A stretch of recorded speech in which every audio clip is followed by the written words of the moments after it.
Today, we're here to talk about this. Now, this is something I recently installed and have been using. It's Stoke Voltaics eKite Home C1 EV Charger. That's a mouthful, right? Runs on the Nema 1450 plug and has a J1772 adapter to plug into your vehicle. Now, I have a Tesla, so I have to use Tesla's adapter that, or to be honest, anybody's adapter that goes from J1772 to a Tesla end. But that didn't stop me to get the full 32 amps of capable charging out of this guy. So let's dive in and we'll talk about this.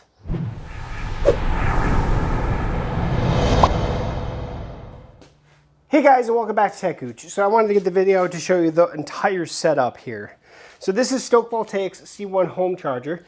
It is weather resistant, or weatherproof, IP66, designed so you can actually put this outside if you so desire.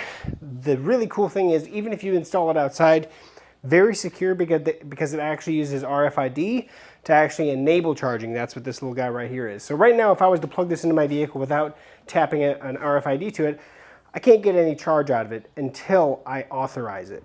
So that's how it's designed. It's designed for that security portion of it. So there's no charging with this unless you say to charge with it.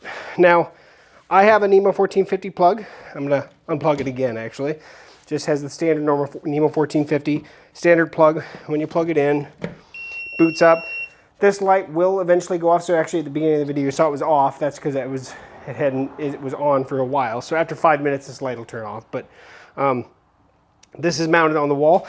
There are security screws on it, so I can't remove this from the wall unless I was to really rip it off. Not that, you know, it is what it is.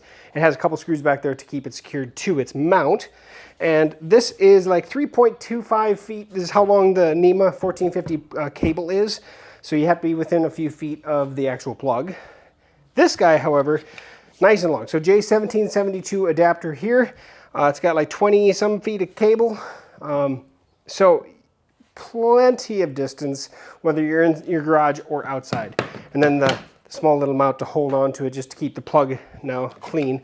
There is a dust cap, as you can see, that's actually floating down here. So if you didn't use this and you were just to hang it, there is the cap on the end to keep the end clean. Otherwise, just stick it in there and she'll stay nice and clean. That's how it went on the wall. Now, I do have a full install video. If you want to watch me install this, that's on my Geek Smart channel. I will put links at the end of the video as well as down in the description. So if you want to watch the full install of me putting this up and see how it actually goes up, really easy, to be honest about it. As long as you already have the Nema 1450 plug available wherever you're going to install it, good to go. Otherwise, get an electrician involved if you're not, you know. But that's that. Let's show it in use. Now, before I start, again, these RFID cards, they give you 3 of them in the kit. Most likely you could probably even order more if you needed to, but 3 of them in the kit, and you will need them to start the charge. You don't need them to stop the charge. You can stop it manually with the button on the actual item, and the car will obviously stop the charge, or you can actually tap it a second time and it'll stop charging. So you do have that capability. Now I will, and again, 26 feet is actually how long the cable is. Not, I said around 20 feet. It's 26. So I'm going to put my adapter on it because I need a Tesla adapter. But if I come up to my vehicle and I plug it in, my car sees the power right away. This starts blinking to let me know that, hey, it's ready to start charging, but I'm not going to charge unless I get the signal. So my car says ready to charge, but it won't start charging until I tap this RFID card and I get the button, the beep, and then this will pulse. Just kind of a slow pulsing to let you know that it is charging. On the vehicle right now, it is scheduled charge. Let me actually enable it because it's scheduled for later in the day to start charging this evening. However, I will show this. Those of you that know Tesla's app, it'll actually automatically find out how many amps it's able to pull from whatever charger you plug into it, and it'll tell you here. So like if I plug in my Tesla home charger, it'll say up to 48 amps. This one's 32 amps, which is what it's rated at. So you can see I'm able to pull the full amount. I'm gonna hit start charging, and I'm gonna go ahead and let it start doing its thing. It's gonna ramp up here. It'll take a good 30 seconds or so to get to that 32 amps. Right now it's at 1, and it will slowly build up. So 7, go. there we are. We're at the full 32 amps.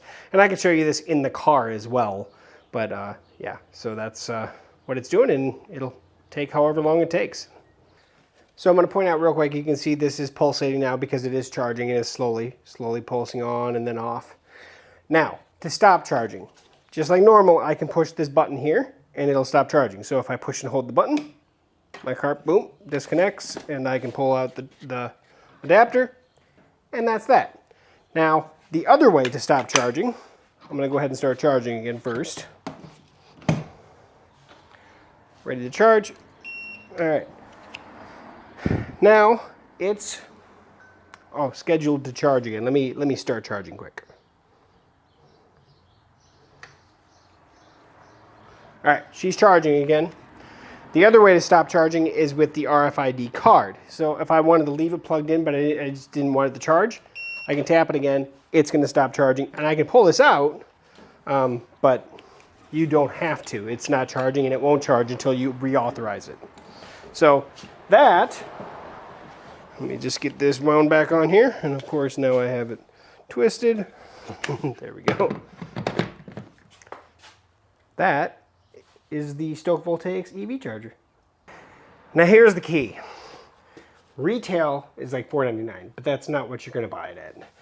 Right now it's on Amazon at $3.39, but there's an additional $40 coupon. So you can get this whole EV charger for less than 300 bucks. That's pretty awesome.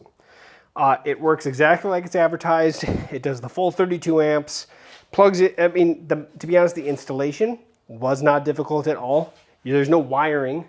So long as you have a Nema 1450 plug, you're already ready. You just have to figure out where you're going to install it next to that plug, right? I would recommend if you're looking at doing this, watch the install video. You'll get a feel for that. But if you already have a Nema 1450 available, pretty simple to be where you're going to put it, right? It works.